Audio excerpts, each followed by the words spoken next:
I grew up in a small town in the Midwest where you left your doors unlocked and came home when the streetlights turned on at dusk. After moving away for college, I decided to move back to my quiet, sleepy hometown in one of the 2 apartment buildings. I've been living there for roughly 3 months when one night I go to sleep early on a Friday night. Now, I'm a reasonably hard sleeper, so when I wake up in the middle of the night to noises, I'm immediately alarmed. I'm going to describe my apartment layout for a better understanding. As you walk in the front door, the kitchen is to the left and the living room to the right. There's a hallway straight ahead with one bedroom at the end. A bathroom is to the left in the hall and my bedroom is to the right. I get up from my bed, walk around the end, and peek my head out of the bedroom door. I look to the left to see my front door open to the outside hallway. There's a loud voice coming from my enlightened kitchen. From my vantage point, I'm unable to see into the kitchen. I froze. This fact I've left out of the telling of this story since then. It's not something I'm very proud of, but I want to relay this story in its entirety. It may have only been a couple of heartbeats, but to me, it felt like forever. I come to my senses after realizing that I've stopped unconsciously breathing. Take a shallow breath to steady my mind and gather my bravery. There's no thought process about what to do at this point. I let my body and my instincts take over. I turn around and head back to the far side of my bed, grab my phone from the nightstand and quietly remove it from the charger. Luckily, my bed frame is high enough for me to squeeze under without much difficulty. I immediately realize that there is no escape from my hiding spot if things turn south. I'll have to rely on luck to get me through this. I dial 911 and a woman answers and asks about my emergency. I explain briefly in a whisper that an unknown man is in my apartment and that I am currently safe. I lay there, listening to the chaos in my home, reassured by the presence of my cat, Marcy, lying under the bed with me. It seems to me that he's in a phone call based on the one-sided rambling. I tell the operator this fact and explain that my fear he's going to bring other people into my home. He was making enough sound to allow me to give a play-by-play on the call. He starts screaming about killing someone. I'm unsure at this point whether he's talking to the person on the phone or if he knows I'm there. The voice is unfamiliar, but this does little to ease my terror. He then starts ringing the doorbell in the outside hallway and yelling for me to come out. My blood runs cold as I realize that he might try to come and find me. Marcy is alarmed by the doorbell, which hasn't yet ceased ringing, and she creeps out from under the bed. I panic. What if he tries to hurt her? I start whispering as loudly as possible to get her attention without letting him know my location. She senses my unease and crawls back under the bed with me. At this point, it felt like an eternity, and I ask the operator how long until the police arrive. She is unsure, but assures me they're on the way. My town is roughly a 30-minute drive to the nearest city police, but I assume there's a highway patrol that would be coming soon. Little did I know that safety was in a rush to get to me. I hear him walking around my apartment, entering my extra bedroom, which is my storage room with a bed. He hasn't stopped yelling. I'm still unaware whether he is on the phone or not. I hear him mention that it must be a kid's room. I shush the operator because he's ceased his screaming for the moment. I hear more noises like he's going through boxes and throwing things. Then my fear is realized as I hear him quietly enter my room. I see that his feet walk to my closet from my vantage point. He starts going through my clothes and emptying my hamper onto the floor. He turns around and walks to my bed and sits down. I stopped breathing. I think he lies down at this point since the pressure of the bed lessens on top of me. He's deadly silent and I'm still holding my breath. There's shuffling and moving around and he gets up and walks out of my room. I take a shallow breath and steady my conviction. He starts making noise again like he's throwing and punching things. I inform the operator that he was just in my room and the police need to hurry. I don't know how long I can keep Marcy under the bed and concerned about what could happen if he finds me. He walks back into the kids' room quietly. I shush the operator again because she is continually asking me for a play-by-play. I hear him breathing from the other room. After the quietest few minutes of my life, he yells, "Who's there?" I freeze again, listening for movement. Nothing. I'm starting to get lightheaded from my shallow breathing. The silence is deafening, and I fear he's trying to detect me. After a lifetime, I hear footsteps entering my apartment, and I hear a man's voice say, "Hey bud, you're in the wrong house." I've never felt more relief in my whole life, this night or since. I hear my door close, and I crawl out from under the bed and break down. The adrenaline and anxiety take over as the best feeling of safety washes over me. A female officer comes around to my side of the bed and puts her hand on my shoulders. I'm trying to keep it together and failing miserably. She lets me put my clothes on, and I could hear 3 male voices coming from my apartment. The woman left and came back with a handful of clothes, asking if they weren't mine. They all were, and I answered in kind. She shut the door behind her as she left again. I turned and looked out my window and saw no lights from the cop car on the street. I looked at my phone and realized the call to 911 took 20 minutes. I can't explain the feelings I had at this time since many hit me all at once. The door opened and the officer motioned to have me exit. Taking a first look at my home, was almost as anxious as the event itself. My apartment was a complete mess. Clothes were everywhere mixed with garbage and other belongings from my shelves and counters. This man had removed items that he had intended to take and placed them in the outside hallway. They tell me that they had found him on the floor in the second room completely naked, holding a bottle of lotion. In his vicinity, there was a winter hat with an unknown substance inside. The officer was kind enough to throw that in the garbage bag immediately. They tell me to look and see if any of the clothes in the apartment do not belong to me. I tell them no. This man entered my home completely naked and destroyed my home. I noticed that the lid of my garbage can is filled with cat poop. It seems that it had been separated from the rest of the bag. The rest of the garbage was littering the outside hallway. They asked me if I would like to stay here or go elsewhere. Thankfully, my parents lived down the street and I had an officer drive me there. I explained to my parents what had just happened, and in the next few days, I had to explain this situation to what felt like half the town. The ridiculousness of the story catches people's attention and becomes a slight joke. I play along attempting to be lighthearted, but I'm unable to dissociate from the horror I faced. Now, I should feel better knowing that he's in custody, but the events after the break-in do little to comfort me. An officer shows up with a subpoena to appear in court to testify, but I receive a call for a postponement. I just wanted this behind me. After a month, I call the phone number on the paper I received and ask when they are rescheduling for, since I hadn't heard anything. The woman informs me that they mailed another and I had not shown up. I asked, "Where was it sent, since I have not received a summons?" She tells me they sent it to my address, but in the wrong town. How could they not know where I live? The crime happened here. She tells me that he pleaded guilty and was given 180 days. I was furious. This man would get out in a short 8 weeks for attempting to steal and entering my house. She reassured me that he also received another 180 for a previous bench warrant he had. What justice is there that someone with priors gets a short 3 months for traumatizing a stranger? After his release, I kept track of his location using the sex offender registry. He had had relations with a child years prior. It makes his statements about the kids' room even more unsettling. He was arrested, yet again for a 4th DUI shortly after this release, and sentenced to 5 years with 2 suspended. I was happy for a while. My nightmares hadn't ended, but the tension I felt during my waking hours lessened. It's been 2 years since this happened, and I've since moved 3 times. I don't know if I'll ever be content and happy anywhere, but I'm hoping that this is not the case. He was released 6 months after his conviction for some reason or another on parole. He immediately disappeared and fled from his parole officer and sex offender registry. I'm currently planning a cross-country move to try to rest my mind. I'm hoping to someday grow out of the nightmares.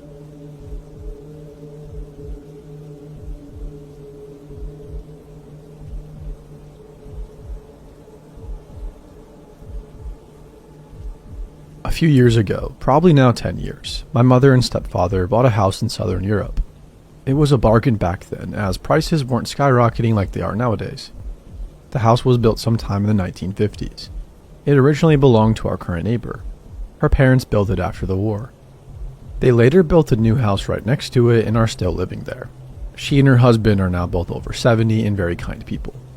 Neither my mother nor my stepfather knew anything about the house's history when they bought it. I guess they just wanted to start a new chapter in their lives. It was a tough time back then because we were basically living in a construction site while they renovated a lot of things themselves.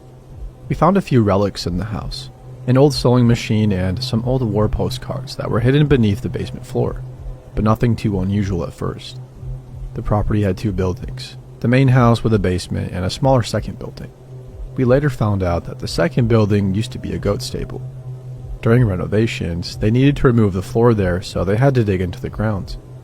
We were pretty new in town at the time, and if you've ever lived in a very small community, you know how interested people are in newcomers.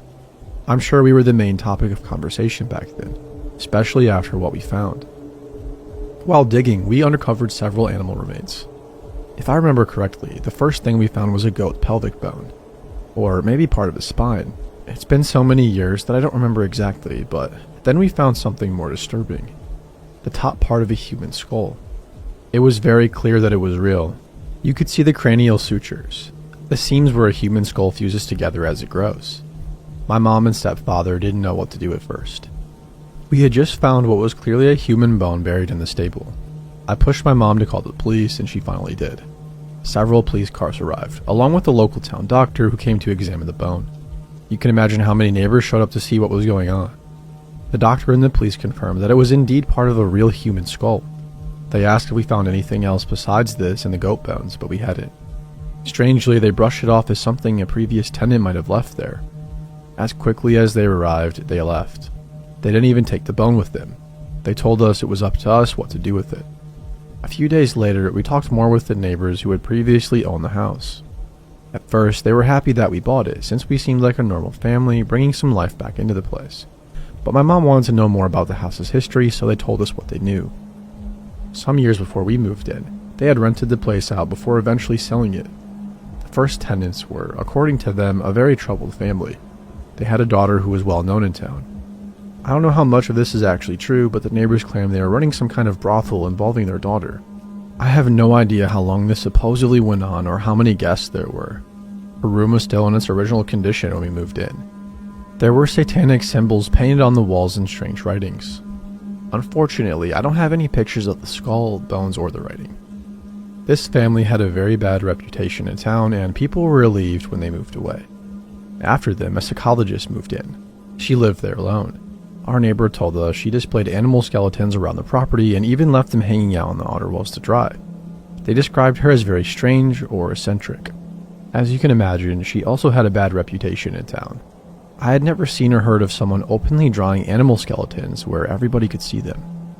As all of this unfolded, I couldn't help but look up at the psychologist online. As far as I could find, she is still practicing today. To this day, we never found out why that human skull fragment was buried in the stable or how it got there in the first place. My mom once suggested that maybe the psychologist had ordered it from a university for study purposes, but we'll probably never know. This happened about 10 years ago. I was 11 at the time.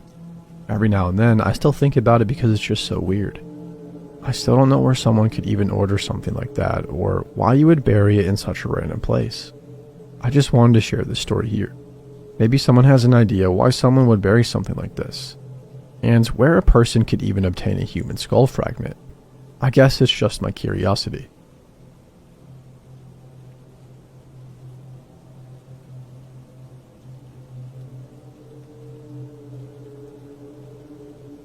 Hey everyone.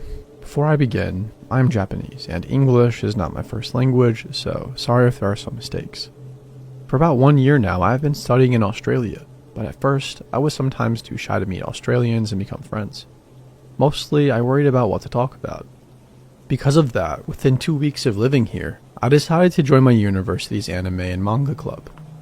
Now, there is a really huge subculture in Australia, maybe other in Western countries too, for anime and manga.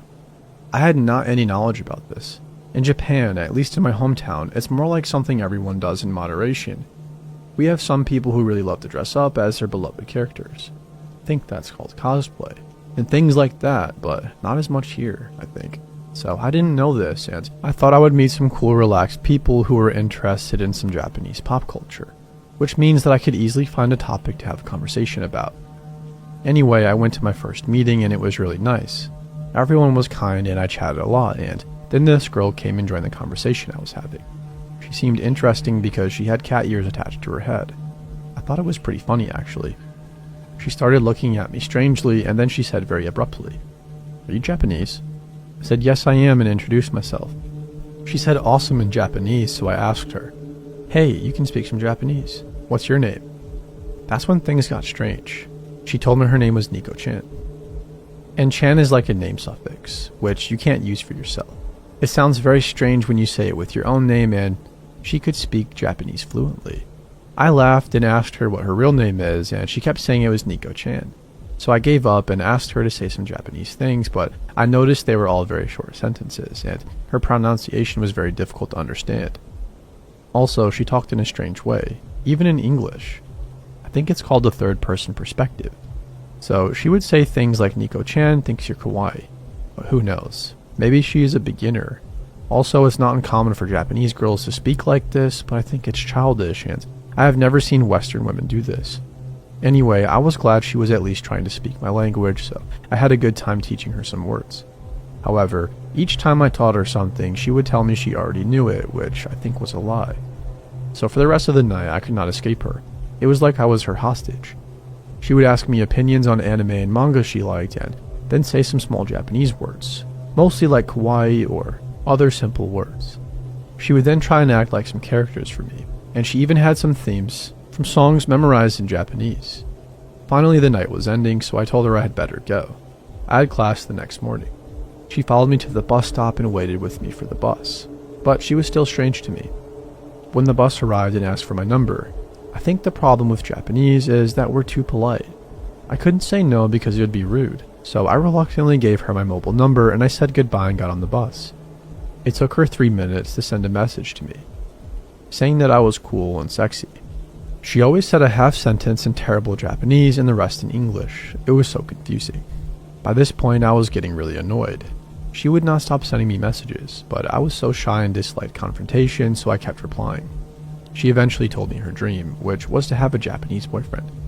I said sorry, but I was not looking for a girlfriend, but we could be friends. She stopped sending messages after that. The next day, I had school in the morning for 2 hours, and afterwards, as I was leaving my classroom, I saw her waiting outside. I asked her what she was doing here, and she told me Nico-chan was waiting for you. I still don't understand how she knew when and where my class was. I was pretty freaked out. She told me Nico-chan had a surprise for me, and she took out an art book with lots of drawings.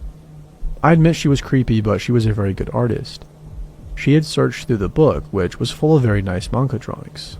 And towards the end, she showed me the most disturbing thing I've ever seen in my life. It was a manga of 2 men having sex.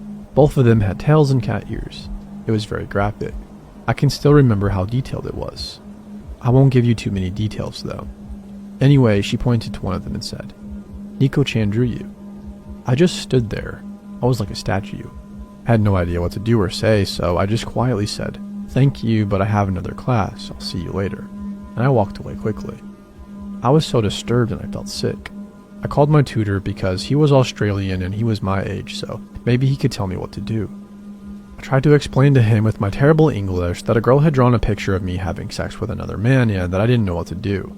Once he understood, at first he didn't believe me, I think. He couldn't stop laughing, but he agreed to meet with me and take me to report her. So when we did, I realized I never knew her real name, just Nico-chan. The campus security asked me to send her a message asking to meet me in the courtyard so they could see her and escort her off campus. So I sent her a message saying that I really liked the drawing and she should come meet up with me so we could talk about dating. I felt terrible because it was a lie, but I didn't want her to keep doing this. She met me 20 minutes later. She came and sat down, and she had no chances to say anything before 2 security men came over and asked her questions. I could not really understand because they spoke so fast, but eventually they took her away. I'll never forget the look she gave me as they did. It was like mixed sadness and anger. I truly felt terrible. Afterwards, they told me that she wasn't even a student at the university and she was actually only 15. I had no idea.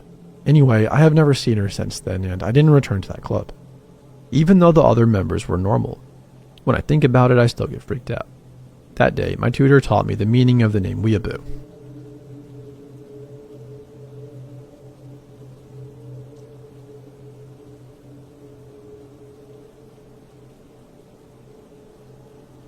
As a child, think kindergarten age, I loved to talk. If anyone had a question for me, I would gleefully give them way too much information. Most people found it endearing and would praise me for being smart, which encouraged me a lot. My mom and I normally shopped at the market just a few minutes away from our house. My mom had been shopping there for 20-some years at that point and was friends with most of the workers.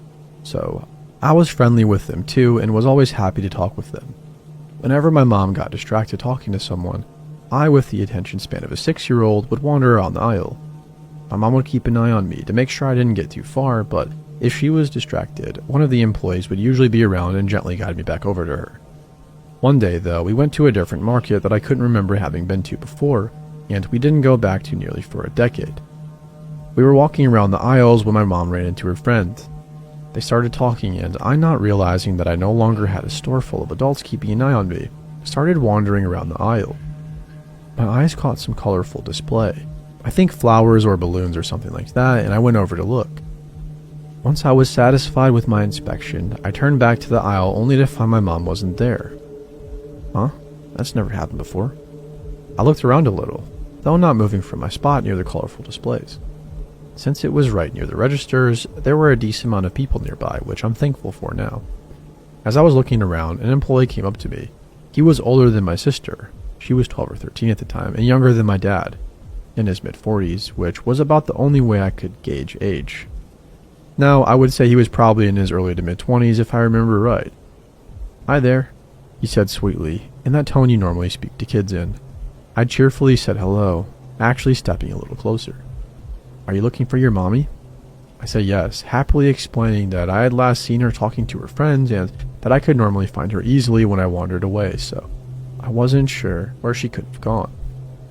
"Does she leave you alone often?" "Not really. My older sister was normally with me if my mom wasn't. She was 12 or 13 and she was super mature, so if my mom had to leave for a little bit, she knew I'd be okay. And she never left us alone in public, just at home if she needed to run somewhere. Never for very long, just the length of time if a Pokemon episode or something. And my dad was at work a lot and didn't come back until late, usually, just if you were wondering." "Where do you live?" "Well, wouldn't you know it, I just learned my address. We just learned how to mail a letter in school and even took a little class trip to the mailbox on our school corner to send them out. I knew how to write my address now and I knew how to say it. Want to hear?" "Of course you do." I know kids are naive, but I was downright dumb. "Where do you go to school?" "Who picks you up?" "Well, I go to the local elementary school. I don't know the address though, sorry. But I know what street it's on, because I wait on the sidewalk for my mom or daycare sitter, depending on the day, so I see a street sign a lot since I'm usually waiting for a while to be picked up." "Do you like animals? Like puppies?" "Dogs scare me and cats scare me. Pigeons scare me, and so do flies and fish. You know what doesn't scare me though? Turtles, because I have 5. No dogs that bark or bite if someone drops by the house, like our neighbor does. Those dogs are always behind the gate though, so they don't scare me a lot." It had only been a few minutes since I last saw my mom, even with how much information I was dumping. I was a very fast talker, but I was starting to get a little antsy. Not because I was uncomfortable talking to a stranger, but because I had skipped lunch that day, specifically to con my mom into letting me get a bagel from the store next door, which was why we were at that market in the first place, I think. My mom was holding on to the bagel to make sure I didn't try to eat it too fast and choke, which I had done several times in the past. I wanted my bagel, and while I liked talking to this grown man who made me feel smart and was also interested in my life, I liked bagels more. Plus, if I caught my mom when we were near the bakery section, I might be able to use my charm and cuteness to get a cookie. So I have to find my mom now. "Oh, well, I'll walk around with you and help you find her. Do you want me to lead you through the market you work at, where you can easily bring me into the back room, meat locker, or any number of places?" "Yeah, sounds good." "Ozzy." I look around to see my mom, the relieved look on her face slowly changing into something more anxious. I smile happily and wave her over. She immediately grabs my hand and I can tell she wants to chide me, probably for leaving the aisle.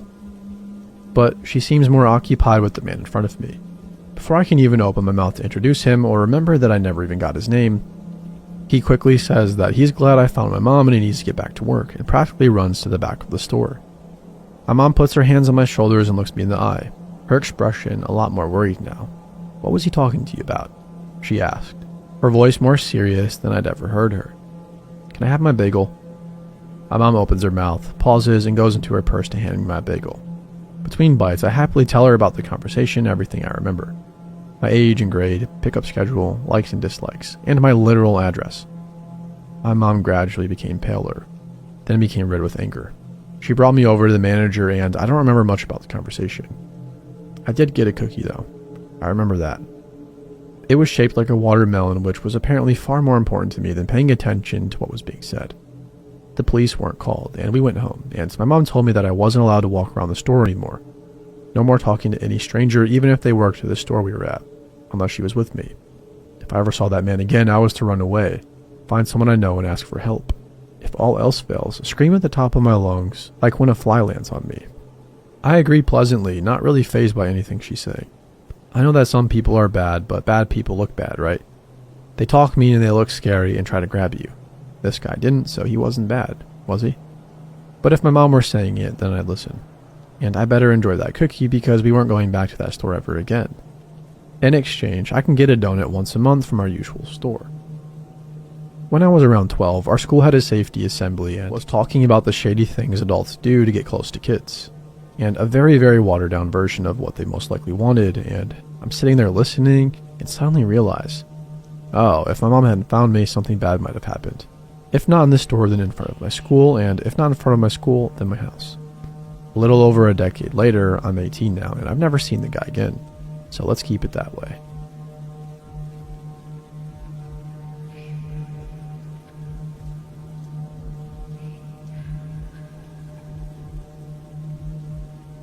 This was about 15 years ago. My parents went out for a nice dinner for their anniversary and decided that I was old enough and responsible enough to be left alone for a few hours on a weeknight. I was almost 9 years old and we owned a fairly protective dog at the time, so it all seemed fine. They leave and tell me to lock up and to call if anything happens. I do so and proceed to party around the house like a rock star, cause yeah dude, I had the whole dang house to myself and I could do whatever I wanted. Heck to the yeah. Halfway through a Sailor Moon marathon, I get a knock on the door. I'm confused because it's only been about 2 hours and they said they probably wouldn't be back till around 10. I guess my mom has left something she needed again and swung by to grab it. My front door is a system of 2 doors. A super old thick wooden door. The house was originally built in the 30s and this door is still the original piece, and then outside of that, at the time, a screen door. My dog is raising all hell at the front door, but I just pull her back to calm down because she has a tendency to be reactive to most noises. Well, it's not my mom at the door. Some middle-aged man I've never met before in my life. Papa is now basically feral, so I keep the screen door firmly closed and I hand on her collar as I ask the person what they want. He starts in on this weird convoluted story about how he has 2 young twin daughters and how they got into a fight and how one of them ran away. Now this man then claims that he believes his daughter is hiding in my house and would like to come look for her. I tell him no such girl is here, and why does he think she would be here in the first place? He goes on into a long story about how this was the house they first lived in and how it's the one she was born in and how it was like a safe place for her and would be the most likely place she would run away to as it was really the only other place she knows. So I felt kind of weird since I opened the door and this dude's story hasn't been helping his cause, but now I know something weird is going down. I, in no uncertain terms, informed the guy that he must have had the wrong house because this house was built and has been lived in by my family since its construction. My dad was born in that house, and after my mom and dad told his parents that they were pregnant with my older sister, they gave it to them as a present to begin their family. He must be mistaken because I know all of this to be fact. Heck, there were pictures less than 10 feet away from me on the wall of my dad and uncle playing in the front yard in the late 70s. By now my dog is growling like crazy and dude is getting kind of agitated. He insisted that I don't know what I'm talking about and that if I would just give him a few minutes to search for his daughter, he would be on his way. The latch on the screen door was broken, and I was putting all my strength at the time and holding my dog from the door. He opens the screen door with one hand and with the other reaches for my closest arm. My crazy dog goes ballistic, uses all of her strength to lunge at him, gets a hold of his hand and bites down. Now this man is yelling and is confused. He pushes back against the screen door and slams it shut to get my dog off him. Sadie gets pushed back indoors but is still raging. I quickly slam the front door, lock it, and chain it shut. Run around the house and make sure all the other doors and windows are locked. And then hunker down in the bathroom hyperventilating and wait about 15 minutes till Sadie's growling is calmed some. Check outside, no man or his car. Both are long gone. I call my parents and tell them that they need to come home right now, please. When they get home, I recount the whole story. Dad goes to check the front door and sure enough, on the screen door jamb, inside of the house is a large smear of blood.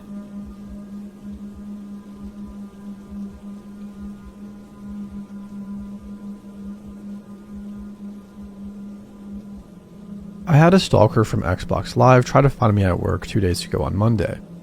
I'm only 17 and work second shift at my local movie theater. It was Friday night, my weekend had just begun. I was on Xbox Live and playing Overwatch, eating now cold pizza like lots of my friends were. I was kicking considerable ass more than I usually was at this game, and I was on fire for non-Overwatch players. It basically means you're doing really good for 3 matches. At around 2 AM, I decided to step up my game and go into competitive mode. I got into a match at Kings Row and I was playing fair on defense.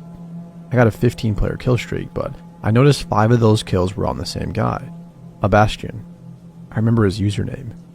The match goes on for about another minute, and then I get an invite to a party. The gamer tag was the same as the Bastion I just killed for the 6th time. I wasn't in a party since all of my friends had called it a night except for me at that point. I decided that whatever he wanted to say could be interesting, so I added him. Now, I usually expect some kids a few years younger than me to be shit-talking me, but to my surprise, it was a grown man on the other end. More to my surprise, he sounded in his 30s rather than closer to my age, and he had a thick Spanish accent. Immediately, this guy starts cussing me out. I can't lie when I say I half expected this to happen when I got a party invite. Now I have the mentality where if you're a jerk to me, I'll return the favor, so I reply with the classic, "Oh, you mad, bro?" Guy doesn't acknowledge what I say at all, and instead of saying that he would screw my mom like most people do, they said, "Screw your entire family. I'll make sure to decapitate your mother and make your dad screw her down the throat." I was sort of shocked by this, but it didn't last. I told him to take a chill pill. "No, I want you to..." And he stopped. I noticed why. A diva on our team had just killed his Bastion hero again. Now, this is where things get scary. It sounded as if he turned into a rabid animal that was trying to suffocate itself on the mic and screaming and howling and spitting all at the same time. It's difficult to describe what exactly sound he was making, but that's the closest I can do. Inhumane noises were coming from this person as if he was being gutted and possessed by a demon at the same time. It was a grown man too, which made the entire thing scary compared to laughing my butt off when a 12-year-old loses it. The match ended. The enemy team didn't get the payload moving at all. The man loses his stuff some more because he lost. Then I decide to be a jerk again and not take this clearly crazy guy's shit. Look, man, it's not my fault you suck at this game. You're just being treated like the child you really are, so just grow up. Guy didn't like this. He literally screamed at the top of his lungs, "F you," into the microphone for no joke like 20 seconds. It started getting all crackly. He was being so loud he was breaking his mic. He then removed me from the party. I decided that since the match was over, I decided to call it a night, just like my friends had. My overall reaction to what went down was, okay, that was something. I logged out and turned off my Xbox and went to bed. As soon as my head hit the pillow, I realized how much of a dummy I was for not recording any of it. My friends would have lost it when they heard it. Then I fell asleep. Saturday went by with nothing, and I thought that was that with the weird Spanish dude.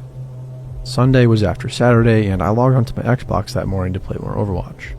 I noticed I had a message from the guy saying, "Good morning," with my full name, and "I know you have to go to insert address of the movie theater I work at tomorrow." What the heck? I said aloud. I decided to pull out my phone and take a picture of the TV screen. I then texted my boss about it and told her that some guy on Xbox somehow found where I worked. Now, my boss is a weird old lady, so she naturally didn't care what happened. Even though it concerned my work, she just blew it off and told me I still had to come in the next day. Jurassic World Fallen Kingdom and The Incredibles 2 are both hot right now, so we were going to be busy. I ended up coming in the next day at 5:30. It was pretty boring and busy like I predicted. Up until about 8 o'clock when a super short guy came in through the door. It was loud and pretty crowded, but the guy hollers my name. The same thick Spanish accent from Xbox.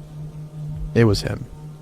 I still to this day don't know where he got my info from or why he decided to come all the way to where I worked. The theater fell silent. I just walked to the back room where my boss was and told her that the guy from Xbox was inside. She repeated the whole, "I don't care what happens to you on the game. Get back to work. We're busy." I repeated to tell her that the guy was inside the building. I didn't know if he wanted to hurt me or not and that I was going to call the cops. I ended up actually calling the police. It wasn't until they arrived and spoke to me privately in the back room that my boss ended up taking me seriously.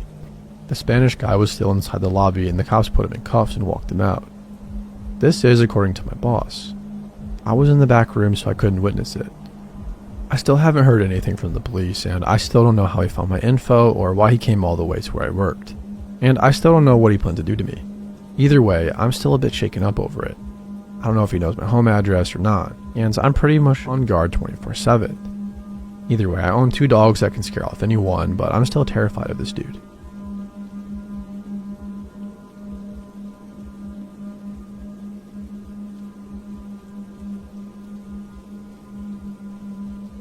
Hello, I'm a 20-year-old French girl. I'm sorry in advance if there are any mistakes. I hope you can understand me. To put you in context, I am 20 years old. I live in the suburbs, in a small residence of 6 houses. My gate is very, very often broken, including today. That means 80% of the time it is wide open, so anyone can fit into the small courtyard. My house has 1 floor. There are 4 bedrooms, including mine. And downstairs, there is a guest bedroom, which is used as a treatment room because I have big health concerns. This is where all the equipment and medicines are stored, like morphine in doses that could kill an average person. And this is where the care takes place. Also, I have a dog. I'm very close to him. He is a big part of my life. He feels everything to the point of feeling my epileptic seizures before they happen and recognizes the nurses who are arriving. He recognizes them by the sound of their tires when they arrive in the yard. He never barks except when there is a problem. And finally, a nurse spends 4 to 5 times a day to give me care at home, including infusions. This is important. That morning, like every morning, my nurse arrived at 8 a.m. For the rest of the story, I'll call her Sandra. She takes care of me as usual. That is to say, an infusion of a painkiller. She replaces the antibiotic diffusers. She makes me a blood test and remakes the cassette of my morphine pump. We usually chat about everything and nothing. She tells me stories with patients during the treatment. My nurses are an integral part of my life. They have looked after me for 6 years now. She leaves after 40 minutes and says to me, "See you later. I'm sure I'll be a little bit late. Don't worry." That day, I have a medical appointment in the morning and I'm all alone all day because my parents are working. Except the nurse's passages every 4 hours. Once back from my meeting, I sat on the sofa with my dog while waiting for my nurse. After a while, I hear the tire noises. I get up because I think it's my nurse, but my dog started to growl behind the door. I look at the time, 11:50 a.m. I tell myself that's a bit early, but sometimes instead of going after, my nurse exchanges me with the patient from before. I hear a knock, and surprised, I go to open it. Usually the nurses come in like that, and I see a young woman standing whom I've never seen. She said to me, "Hello, are you..." insert my name here. "I'm Camille, a third-year nursing student. Your nurse will be a little late, and she told me to come and start preparing, and she will arrive soon." I'm not worried at all because I'm used to students coming, but I'm just a little surprised that Sandra didn't warn me because usually she warns me in the morning or sends me a message, and then she never leaves a student alone when it's the first time we see each other. I tell myself she must have forgotten to tell me. I bring her in and show her the way to the treatment room. I take out the things for treatment while she washes her hands. My dog is being weird. He growls at her as soon as she approaches me and he turns around to me. I was embarrassed, so I left him in the living room and closed the door to be quiet. I don't really care what she does. I let her do it. I'm on my phone at the moment. She begins to put the IV on the infusion stand and takes a syringe. Normally, we rinse my central catheter with a syringe of thigh serum already made. You just have to open the packaging. And there I see it's not a pre-made syringe, but a syringe that she has prepared. I look up and see the ampules for my treatments are intact and have not been opened. Yet I did hear the sound of ampules breaking. I'm starting to think it's weird, and there she starts to approach me to inject the syringe when I get a message from my nurse. "I'll be there in 5 minutes. Can you start pulling out the material?" Wow, my blood has only run for 1 spin. I got up and said, I'm going to the toilet. I'm coming." I ran and locked myself in the downstairs bathroom. The whole time my dog was barking and growling. When I opened my door, he followed me straight up, so we were both in the toilet. So I sent a message to my nurse. "Hey, there is Camille, your student. Don't worry." And then she replied, "Who?" I started crying in the bathroom and was really, really scared. Camille, who came and said, "Is everything okay?" I think she could see I was staying a long time. I said, yeah, of course." Then I heard my front door slam. 2 minutes later, I hear it reopened, but I hear my nurse. "Come out of the bathroom crying." She asked me what happened. I told her about it and showed the treatment room. So we called the police. They came. They examined and they took samples. The syringe and the rest of what Camille had prepared. The test results were received a few days after receiving the products in the syringe and the infusion. In the syringe was a paralyzer. She had put a dose that could have paralyzed a man of 120 kilos. LOL, I'm only 40 kilos, and the IV, it was a medicine to lower the heart rate, but it was so concentrated it could have stopped anyone's heart. Today, we still don't know who Camille is, and luckily I never heard from her again. I specify that she stole all my opioids, but no other things like my tablet, which was on the bed, or my computer, which was in the living room. In retrospect, I realized that my dog had sensed that this person didn't want me well. And I tell myself that I should have watched her because she was just a student and that my treatments are not paracetamol. And I keep wondering what could have happened if I hadn't looked at my phone.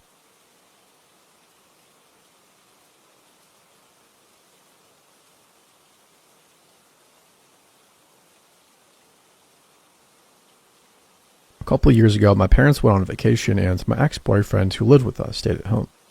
I was around 17 at this time. One of these days, it all got too much for me and I decided to kick the mentally abusive asshole out of the house and break things off.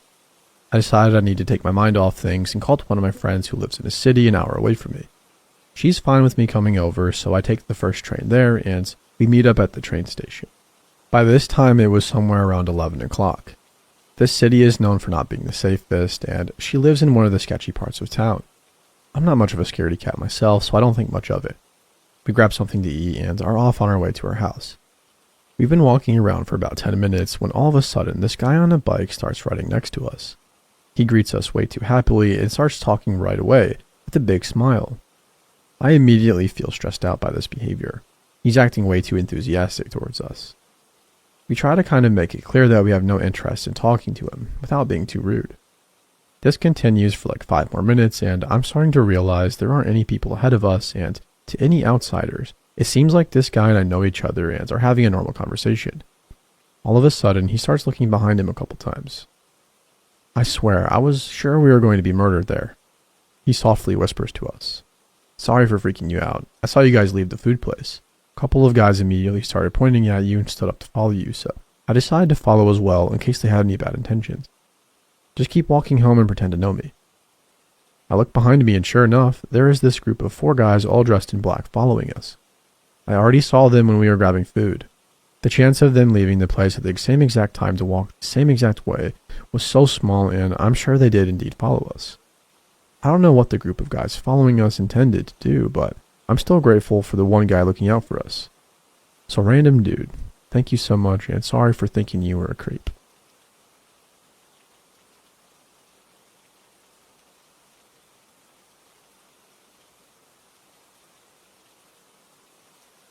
My cat likes to go outside every day. In the morning, he follows us to the door, takes the elevator down with us, and then goes about his day outside until we bring him back home again in the evening. Now, my cat isn't the most punctual guy, so it's pretty common for him to stay much later in the neighborhood, sometimes well into the night or for several days. Or he gets bored and doesn't play for more than 2 hours and wants to get back inside. The problem is that we're not home, so he just has to wait.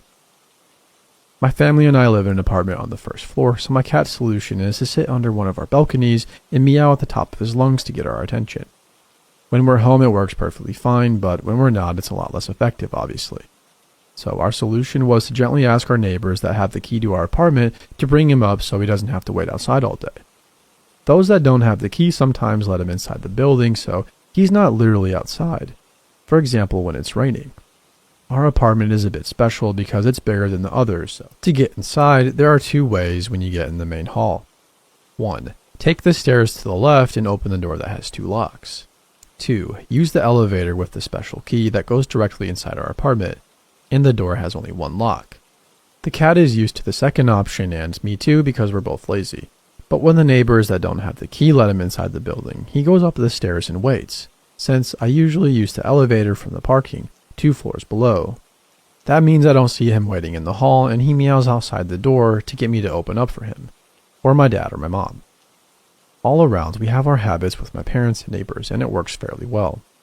Now you know how everything goes with my little guy. Anyway, here's what happened a little while ago. My parents like the outdoors very much, so I'm usually left alone on the weekends. Generally, it means taking care of the chores and inviting my friends over so we can have the apartment to ourselves, which is pretty nice. This time I was alone, and it was late, around 11 p.m., and I was just chilling in the living room before hearing meowing over the sound of the TV. Somebody let my cat in the building, and he's waiting outside the door. I took my keys and started opening the first lock. I don't know about other pet owners, but I know my cat meows by heart. It's kind of a rising meow that's very high-pitched and very cute, and that also has a very specific rhythm because I've been hearing it nearly every day for 5 years. So I stopped. The noise isn't what it usually is. It's too deep and just wrong. This isn't my cat outside my door, and he's the only cat around that knows he has to wait by the door and scream to be let inside. By that point, I had stopped halfway through opening the door and waited to hear him again and noticed scratching. My cat never scratches the door. At that point, I was super weirded out by this situation, but the meowing was getting super loud and I didn't want the neighbors to be woken up, so I continued with my key, but suddenly, I heard another noise that freaked me out. A cough. For the record, I'm not a very cautious person, and in my whole 21 years of living in this apartment, I must have looked in the peephole a total of maybe 5 times, but a small part of my brain told me to do it that night, and thankfully, it did. So, I let go of my keys and put my eye against the door and saw it. A man standing there, freaking meowing in front of my door. To say that I was terrified is really an understatement, but my heart literally stopped. I just stood there petrified for what felt like an hour. I don't really know how long it took me for me to move again, but eventually my body just took over, I guess. I did what you'd expect. I ran for my phone, stood in the corner of the living room and called the police. By the time they came, there was nobody in front of the door. I can't even remember when the meowing stopped, and they just took my testimony before telling me to be cautious and left. To this day, I still don't know what that meowing guy wanted. I'm not sure I want to know anyway. I also don't know how he got inside the building since you need a key to access it, and how he knew that I would open the door if he imitated my cat in front of it. At least I'll be careful from now on. And yeah, my cat eventually came back since then. He's sleeping in my bed as I'm writing this now.